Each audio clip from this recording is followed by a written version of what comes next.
The investor who fears stop loss. Why avoiding small losses often creates bigger ones. Many investors intellectually understand risk management, yet emotionally resist using stop losses. The fear of triggering a stop loss is rarely about money alone. It is about psychology. 1. Loss aversion, the core driver. Research by Daniel Kahneman and Amos Tversky shows that losses feel roughly twice as painful as equivalent gains feel pleasurable. A stop loss does one thing clearly. It converts a potential loss into a realized loss. And realization hurts. So investors delay. They widen stops. They remove them entirely. The result? Small controlled losses often turn into large uncontrolled ones. 2. Identity and ego protection. For many investors, a stopped-out trade feels like, I was wrong. My analysis failed. I misjudged the market. The stop-loss becomes an ego threat. Instead of viewing it as a risk tool, it becomes a symbol of failure. This is why some investors prefer to wait for it to come back, even when the original thesis has clearly broken. 3. The illusion of control. When no stop-loss is set, the investor feels more patient, more strategic, more confident. But in reality, they are simply postponing a decision. A stop-loss forces discipline. Without one, decisions are made emotionally under stress, often at far worse prices.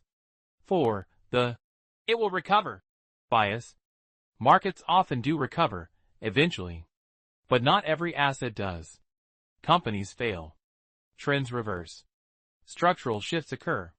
Fear of stop-loss often rests on a selective memory of recoveries, not on an analysis of permanent impairment risk. 5. Professional risk culture. Experienced investors emphasize survival first. For example, Warren Buffett has repeatedly stressed avoiding permanent capital loss at Berkshire Hathaway, even if it means missing upside. While Buffett does not typically use mechanical stop-losses, his philosophy embodies the same principle. Protect capital first. The method may differ. The mindset does not. 6. Volatility versus thesis failure. A common reason for stop-loss fear is confusion between normal volatility, structural breakdown. A stop-loss strategy should not react to noise. It should respond to invalidated assumptions, broken technical structure, risk levels exceeding tolerance. When well-designed, a stop-loss is not panic. It is pre-committed discipline. 7. The hidden cost of avoidance.